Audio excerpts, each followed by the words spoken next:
You're listening to Presence, an optimal living interview with Amy Cuddy and Brian Johnson.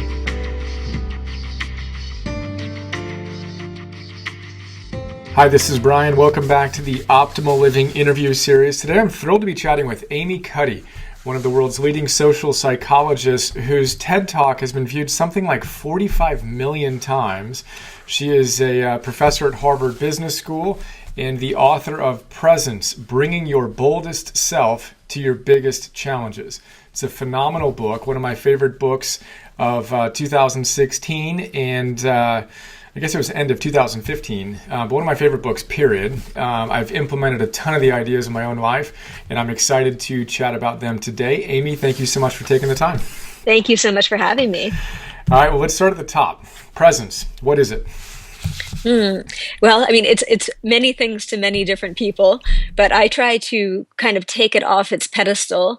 And, I think of it as something pretty much pretty ordinary, something that we all experience at moments and don't in other moments. But I define it as the ability to be attuned to and able to access and express your best qualities, your boldest self. So your core values, your best skills, your true feelings, right? To bring them forth in situations that are otherwise pretty stressful, like job interviews or first dates, any kind of situation that involves some component of social judgment and where we feel like the stakes are high. And so these are the moments when we're least likely to be present, but when we most need to be present. Yeah, that's fantastic. And let's talk about some of the ways to access that. Before I jump into some of the ideas I want to cover, what's your favorite way? Oh, geez. I mean, well, you won't be surprised to hear that my favorite way is involves expanding our bodies, right? So stretching out and taking up space and carrying ourselves with a sense of pride and power and openness. And by doing that physically, we are actually sending a signal to our brain that we are comfortable and powerful. And so I think that this is what allows us to be open, to walk into situations that are challenging and see them not as threats, but as opportunities. To go into something like an audition and look around and see the people in that audition room, in the waiting room, not as threats, but as just other people like you who are trying their best. So it's really interesting, but the body and the mind are connected in both directions, right? So obviously the mind is telling the body what to do, like saying walk forward or kick the ball, but your body is also sending information to your mind all the time about what kind of situation you're in. So your body is basically preparing your mind to deal with threats or to relax if we're in a safe situation. That's so cool. Let's go straight into the research. So your research on this is just absolutely fascinating. Can you tell us about it? Yeah, I mean, we've done quite a bit, but really the interesting thing is that since we started doing some of this work, many others kind of picked it up and took it in directions that I wouldn't have even anticipated. But the general idea is that when people and animals have power, so it doesn't have to be humans or even primates, but when animals have power or status, they tend to expand their bodies, right? They stretch out, they take up space, they even, occupy more central positions in the community, like they might sit on top of a hill. And that is a universal emotional display of power and pride and confidence. And so it's been studied in dozens of cultures. And in every culture in which it's been studied, that sort of throwing your arms. So imagine crossing the finish line, in first place. What you do is you immediately spontaneously throw your arms up in the air into a V. You tend to lift your chin and smile.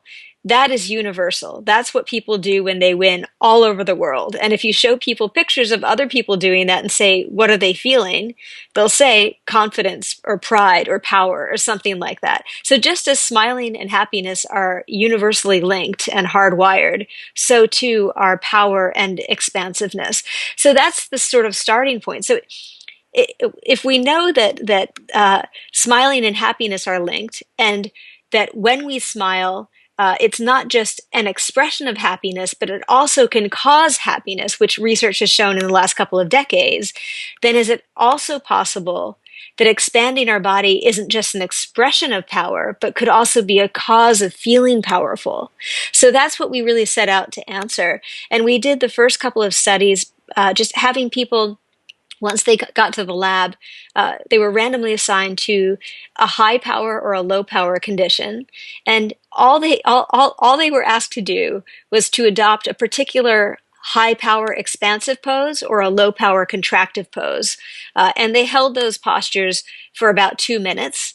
And after that, we measured lots of different variables in different studies. But the most important takeaway is that across our studies and many other lab studies, expanding your body even for 2 minutes makes you feel more powerful, more confident, more in charge. It makes you behave more assertively. All of the things that go along with feeling powerful. And we've also looked at other variables, and I'm happy to talk about those as well. Let's do it. I mean, this is so fascinating to me, and I just love the unpacking. So please continue.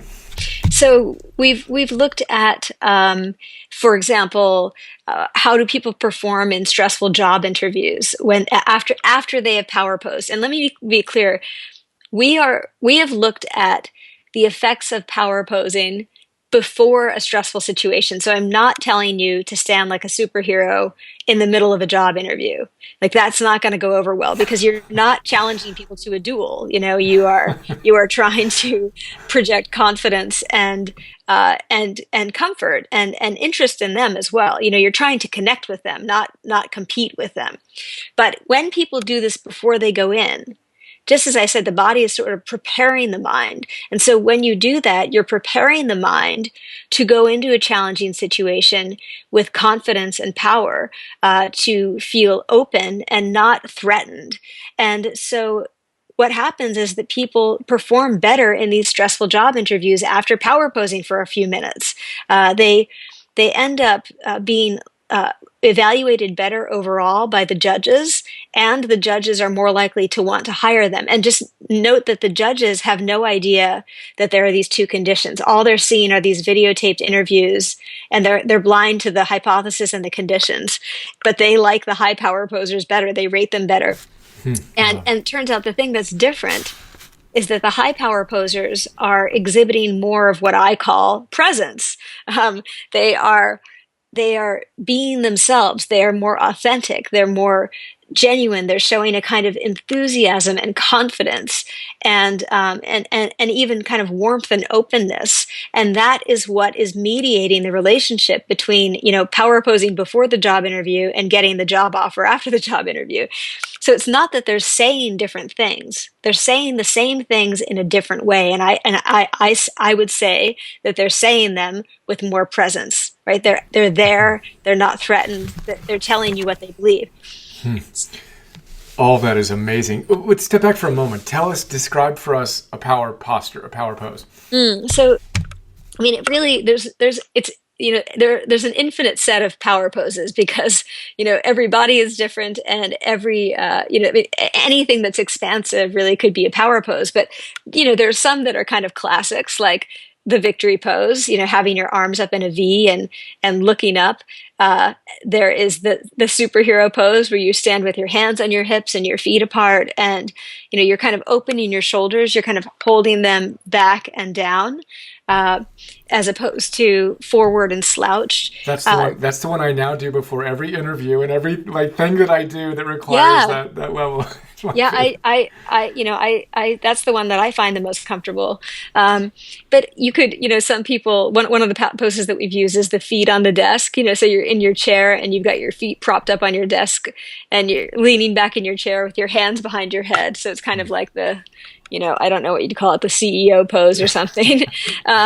But it's really anything that is expansive. I mean, there are lots of yoga poses that I would call power poses, like the cobra, for example. I mean, warrior poses. Like, there are many that have these same qualities. You're opening up, you're taking up space, you're opening up the chest, which is allowing you to breathe slowly and deeply.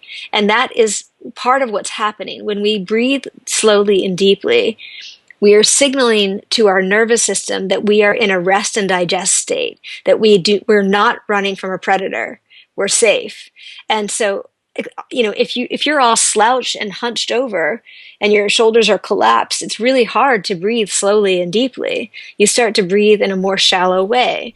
And that then sends the opposite signal. You're in a fight or flight situation. A predator is chasing you and you better either shut down or run. Wow. That's amazing. So then expansiveness is what is bidirectionally connected to power, and that contraction of taking up less space is related to being the prey rather than the predator, right?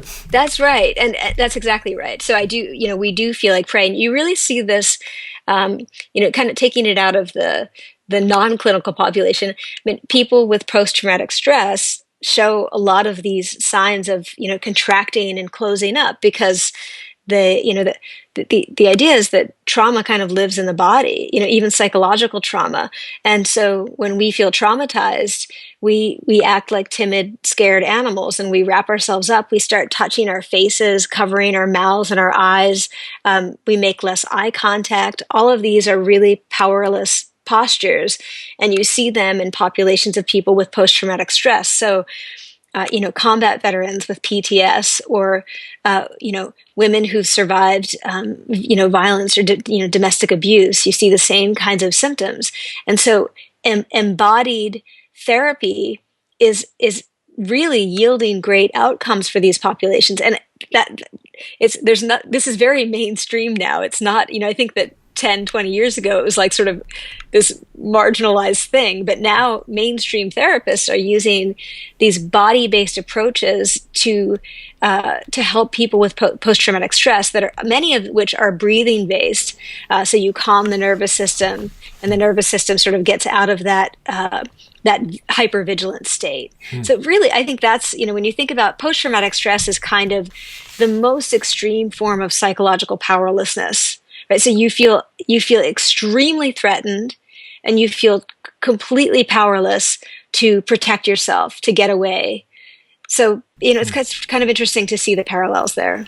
Yeah, that's amazing. To kind of bring it to life in our day-to-day lives, how would you recommend we integrate power poses? I think first you have to do what's comfortable for you. So it's nothing in psychology is going to work for everyone.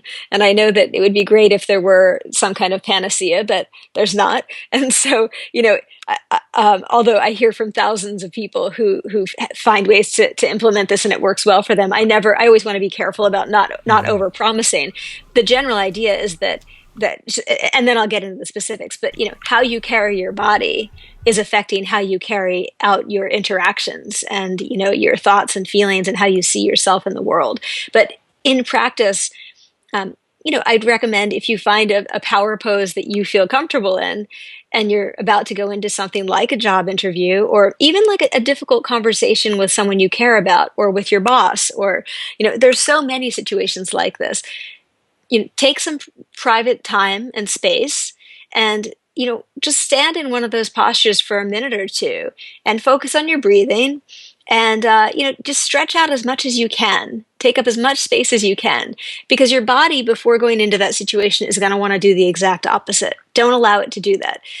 When you walk into the situation, it's likely that you are going to be feeling calmer than you would have if you hadn't done that, and also more confident. During those stressful situations, what happens is, just as this happens before we walk in, it also happens during these moments. If something doesn't go well, especially, we start to collapse. We start to hunch. We start to wrap ourselves up. We might take one hand and wrap it around the opposite forearm, or start playing with our hair or touching our necks. All of these are signs of powerlessness. We might start breathing more shallowly. We might start talking really fast. All of these are things we do when we feel powerless. So you have to force yourself to stop that. So become aware of your body. Notice what's happening in the moments when your body does start to collapse. That's the first thing, to notice for you, because this is idiosyncratic. What are the situations that make you feel powerless? And then when you're in those moments, if you start to feel your body collapse, force it open, force your shoulders back and down, slow your breathing, pause. You don't have to talk nonstop the whole time. People really fear pauses when they feel powerless. And I think it's because it's like a hole, right? A pause is a vulnerability. And when you feel confident, it's safe to have a hole. But when you feel vulnerable and when you feel threatened, it's not safe, right? So you're afraid somebody's going to pounce in there and get you. But you have to trust that your body is going to help you calm down. So yeah, slow your breathing, open your body. If you need to hold, say, something like a water bottle or a slide advancer, or rest your hand on the back of a chair, whatever it takes to keep your body open, you want to do that because you want to show confident, open posture, but that's posture that's not domineering. Mm-hmm. Yeah, you make that point really clear in the book of we're not talking about being a tough guy every moment of every day, but to have that confidence and that calmness via that expansion, particularly when we feel threatened and want to contract. Those are really, really helpful. And it makes me think of one of the ideas I wanted to explore, which was your fascinating research on the iHunch, of just kind of how we hold ourselves, even in non-stressful moments throughout the day, can be diminishing our power. Can you tell us about that? Yeah, what we notice is that when people are over their phones, they adopt a posture that looks very much like the posture of people who are clinically depressed. It's really powerless. It's really caved in. Our shoulders our chest is sort of caved in. Our shoulders are collapsed. Our neck is down, and so. People call that eye posture, eye hunching. Some people call it text neck. But what happened is I started to hear from physiotherapists from around the world after the TED Talk, and they started telling me, they were pretty much all telling me the same thing, which was, wow, I'm starting to see teenagers who have the kinds of postural problems that I'm used to seeing in elderly women. So, Wow. they call it the dowager's hump. And that's pretty amazing because it takes a long time to develop that. And that means that kids are spending a lot of time over their phones. And so not only is that physically painful and bad for you, but that time that you're spending over your phone in that collapsed, powerless position is also affecting you psychologically. It's making you feel more powerless and closed off and sad. And so, other psychologists have seen this, and we've demonstrated this in our own studies where we have people work on devices of different sizes. And the bigger the device, so if you go from, say, a smartphone to a desktop computer, the more expensive the device, the more assertively people behave after they've worked on it for just 5 minutes. So 5 minutes of working on that tiny device changes the way you feel about yourself and the way you behave. Which is crazy. Just to pause for a moment and reflect on that. And as I was reading the book, it's truly staggering, right? And we're not spending 5 minutes. We're spending, obviously, hours and hours and hours a day. So just bringing that awareness to those little moments seem to be great ways to kind of cultivate, where it's not just right before the moment of stress, but during the day, noticing and kind of pulling back the shoulders and expanding our chest a little and breathing more deeply and kind of rehearsing almost, right? And building that skill so that when it matters most, we've practiced it enough to be able to drop in, right? Yeah, exactly. And I think that we need to pay attention to how we carry ourselves throughout the day, just be more mindful, to be more mindful of our bodies so that our bodies are helping our minds. But so this whole idea of standing desks, there's something to this, right? There's something to standing up in a more erect position that's going to, probably make you more productive and more effective. Walking meetings.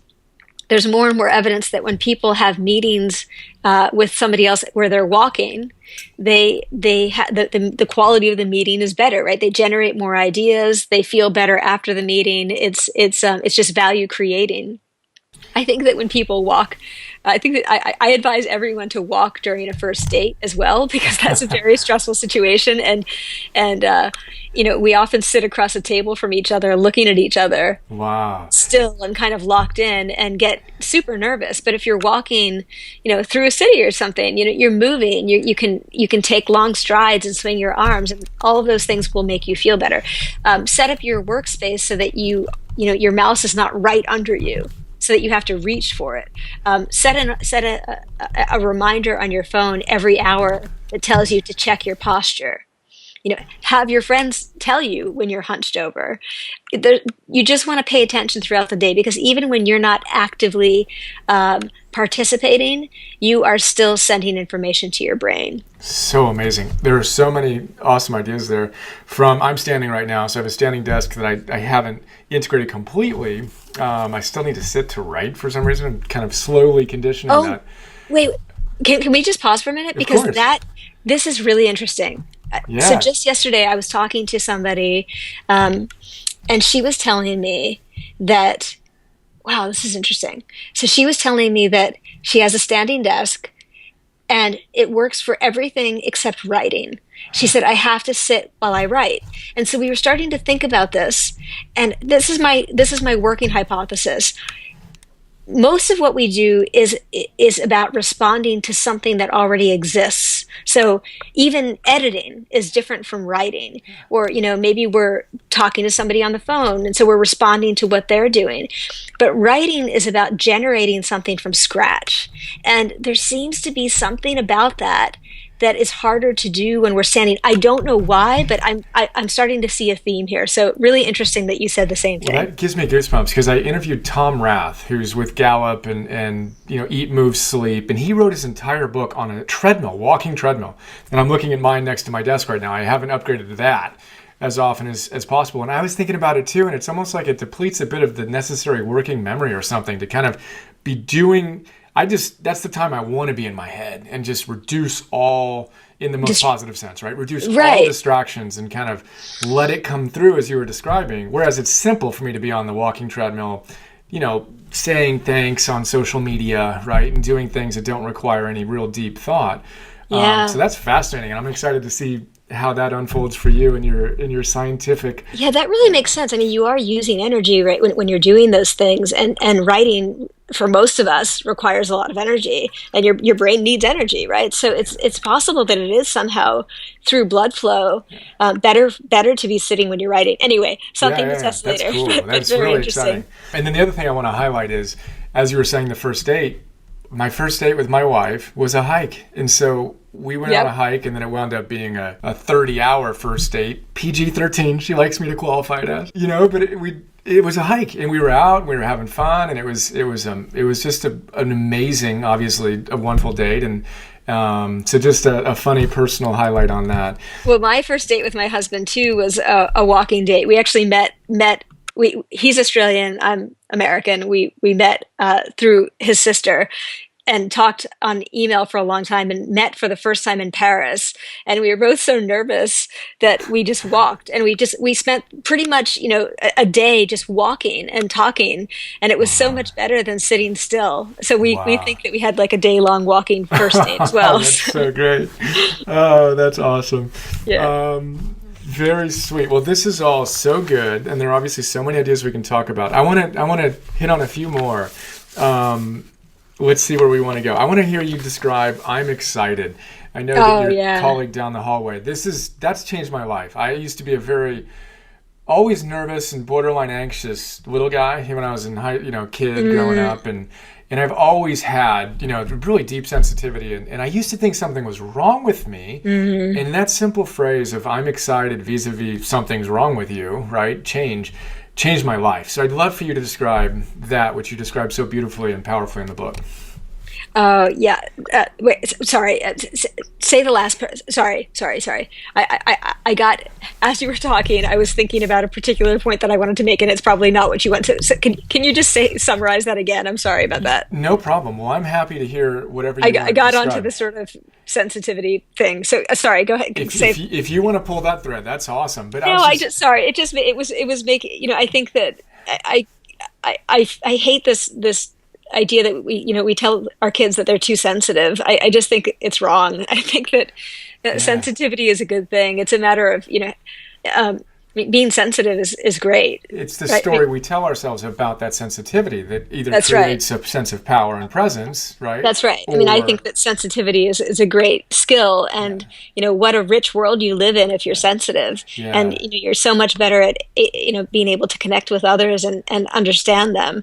So yeah, it very much is about being who you are and creating your own, or not even creating, but owning your narrative about who Hmm. you are, right, and Hmm. having it be a positive narrative. And there's a lot of research on personal narratives and how more positive personal narratives, even about adversity, predict much better life outcomes. Right. So Hmm. anyway, that one piece. But what the anxiety is excitement, you asked about, Yeah. and this is really cool research by my colleague Alison Woodbrooks, and so Alison, who is also a psychologist and a professor at Harvard Business School, used to be a professional singer, and she is very, very calm. She does not get nervous about performing, but she's very interested in stage fright and what makes people nervous and how can you help them. And partly in response to this whole keep calm phenomenon, this keep calm meme, Hmm. she was wondering, does that make sense? Because what people often tell us to do when we're anxious is to calm down. And what her research ultimately shows, and I'll explain why, but is that that's probably the last thing you should tell people is to calm down. Because when you are in a high arousal state, so if your emotions are running high, it's very hard to calm them down, to decrease the arousal level. So basically, think of emotions as having two dimensions. There's the arousal level, so how sort of energized is the emotion or energizing. And then there's the positivity, negativity of the emotion. So, for example, sadness is a low arousal, negative emotion. Uh, Anxiety is a high arousal, negative emotion. But excitement is a high arousal, positive emotion. So, what Allison did in her research, and by the way, calmness is a low arousal, positive emotion, right? So, easy to change, much easier, sorry, much easier to change the negativity, positivity than the arousal level. So, this is what she did. She had people doing all kinds of stressful tasks like singing competitions and math tests and debating contests.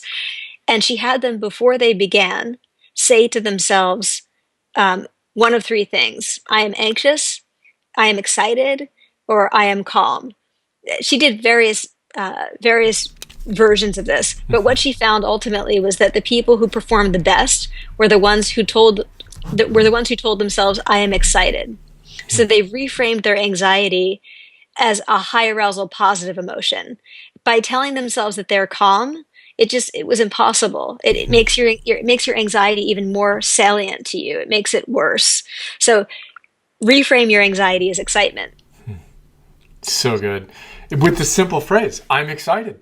And there's no more trying to go from high arousal to low arousal or beating yourself up because you haven't ever figured out how to not be stressed, right? But to use Yeah. that energy positively is so exciting. I mean, again, for me, that's been so liberating. Whenever I feel that the nervousness that I used to misinterpret, now it's no, I'm genuinely excited. Like I truly care about this, and I'm just excited about it. I want to do my best, and that's a good thing, and that's going to help me perform, not something I need to stifle or be ashamed of. And the thing is, I mean, you really are actually excited. Both of those things are true. When you're going into something that's challenging, there is an element of excitement about it, right? To see Yeah. how can how is this going to turn out? It's new and it's exciting too. Yeah, Yeah, that's really cool. And to know that the empirical research shows that actually improves performance is that's a right. very good reason to to enjoy So it. do it. Tell us about you touched on it in different ways, but can you tell us about self-affirmation theory Oh vis-a-vis yeah. Stuart Smiley or whatever his name is? Yeah, Stuart Smalley. Yeah, Yeah. Smiley. So the idea is that when people think of self-affirmation, they think of this sort of thing that used to be in the Saturday Night Live skit called Daily Affirmations with Stuart Smalley. He was played by Al Franken, and Al Franken would say to himself, he'd look in a mirror and he would say, "I'm good enough, I'm smart enough, and doggone it, people like me." And So let me say it again. He'd say, I'm good enough, I'm smart enough, and doggone it, people like me. And the idea is that that was supposed to make him feel better. But by the end of the sketch, he'd be saying things like, I am in a shame spiral, and I am a fraud, and they're going to cancel my show, and I will die homeless and penniless, and no one will love me. So it backfired. And you know, it was funny because we all kind of know that that backfires, because when you're feeling that, you know, when you're self-doubting, it's not going to make you feel better to tell yourself something that you don't believe already, right? So now you're just lying to yourself on top of already feeling this sort of sense of self-doubt. So the way self-affirmation actually works, and there are literally hundreds of studies looking at this, is where people they don't say, I'm going to be a pro tennis player tomorrow. Like, of course you're not, if you're not a pro tennis player. Like, you can't just pick up a racket and decide that you're going to do that. You can't say I'm great at math if you're not great at math. But what you can do is affirm to yourself your core values, so who you really are. So people are asked in these exercises to list their core values. You know, what is most important to you? What makes you who you are? What's most central to your identity? And then they choose the top one, and they're asked to write about a time when they experienced this, and when they were able to express it, and why does it matter so much to them? And that's self-affirmation. So you're not telling yourself you're good at something you're not good at. You're actually affirming something that you know to be, you know, perfectly true about who you are. When you go into a stressful situation after doing that, like, say, taking a stressful math test, which is many of the studies were done in that context with college students, you're less stressed, you're less anxious, you are physiologically less stressed, but also you perform better. Now, this is kind of surprising because you've just self-affirmed on a dimension that's unrelated to the one in which you're being tested. But the reason it works is that it's taking your focus off of the importance of that one thing and that outcome, and the math test, and it's putting the emphasis on the thing that you know to be true about yourself. So you're kind of anchoring yourself in the truth, and you know that no matter how you do on that math test, you're still going to be the same person when you leave that room. And so self-affirmation really shores up our sense of self, and that protects us. Wow. That's so cool, and such a great juxtaposition of no need to lie to ourselves. So let's affirm that which we feel most connected to. Exactly. Yeah, that's really, really powerful. Is there anything that we didn't talk about? Obviously, we could talk about so much more, but is there anything we didn't talk about that you feel is important to bring up in this context? No, I think that's that we covered it pretty well. So right on. Thank you. Well, if I can wrap up with a couple of really quick questions. One of the big things in my work is to focus on the fundamentals, the basic things that keep us plugged in optimizing and performing at our best. Things like eating, moving, sleeping, meditation, etc. Do you have any personal habits that you found to be most helpful for you in living a life of flourishing? Oh gosh, I know I'm supposed to have like a really good answer to this, and I don't. No, good answer. The real answer. I really wish I did, and I that's something I need to work on. I'm so overscheduled that I just haven't really found a lot of time to fix that. But I mean, I do think I have learned to carry myself more openly. I mean, I actually now worry that I'm too expansive in interactions because I've become so tuned into my own body language. Of course, I mean, partly because I'm giving talks about this, and then people are going, "Oh, how is her posture?" So, but I do think that I've learned to expand, and I'm just to be aware of what I'm doing with my body, and that awareness helps me to control how I feel. So I do absolutely notice when I start to collapse, and I try to correct that. Sometimes it's hard to do that, but I try to, and that helps. That's awesome. The habit of cultivating presence, beautiful. I like to wrap up these chats with one final question, which will be another tough one, and it might be something we've already talked about. But if you could share just one piece of wisdom with someone passionate about optimizing their lives and actualizing their potential, making a difference in the world, what would that one piece of wisdom be? Well, I guess I love this Maya Angelou quote that I list in the book. Or sorry, let me start again. I'm really inspired by this Maya Angelou quote. Stand up straight and realize who you are, that you tower over your circumstances. And I guess that advice is what I would give, which is that you have you have yourself. You have the ability to feel powerful. Power does not all power comes from other people. Some power comes from you. And don't consent to feelings of powerlessness. Allow yourself to be your biggest, boldest, most expansive self. Stretch out and take up your fair share of space in the world. Stop hushing yourself. Be your biggest, boldest self. It's you actually become not just stronger, but more open to other people, more able to connect with them, more compassionate. Absolutely beautiful. Thank you so much for you stepping into the boldest version of yourself and inspiring us to do the same. I appreciate you and all your work and taking time today.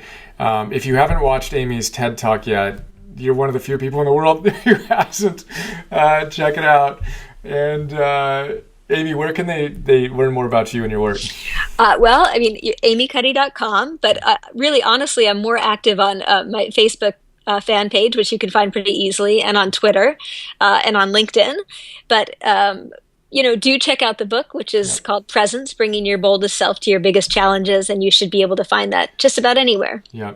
And again, I can't make a strong enough recommendation for the book. It's been life-changing for me as an individual and a creator and as a father. It's just great. So pick up the book. Amy, thank you so much.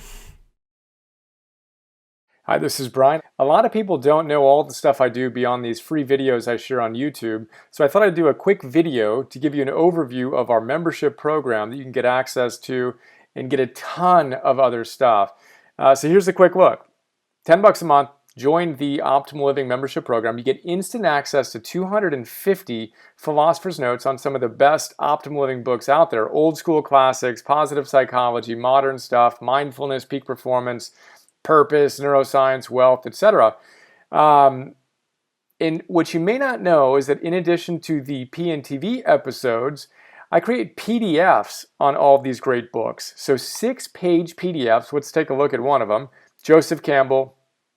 You want to figure out how to live your hero's journey. Well, this is a great place to start. I basically pull out my favorite big ideas, riff on them, connect them to other books and other ideas, and help you apply this wisdom to your life today. That's what the PDF looks like. Again, we have 250 of these on all these different great books. And then I record those PDFs as an MP3. So you can listen to that MP3 while you're on a walk or working out or doing some errands or whatever. That is Philosopher's Notes. A lot going on there. And then in addition to Philosopher's Notes, you get access to Optimal Living classes, Optimal Living 101. Idea here is that all those great teachers come back to the same big ideas again and again and again. I distill those ideas into classes. Super practical, fun, inspiring classes ranging from Habits 101, Confidence 101, Getting Stuff Done 101, Meditation 101, instant access to all those classes. And then future classes include Relationships 101, Energy 101, Purpose 101, Business, Goals, etc. Those are our full-length classes. And then I create micro classes, 2 to 3 to 5 minute little bursts of wisdom on my favorite great ideas from these great books across the domains that you want to optimize in your life. So we have dozens of these so far. I create 50 new micro classes every month and 10 new Philosopher's Notes every month for $10 a month. So we're blessed to have thousands of members who are enjoying the program and sharing some incredibly kind words with us. And super simple, $10 a month, cancel anytime. Would be honored to be a bigger part of your life. And I appreciate your support. And here's to optimizing and actualizing.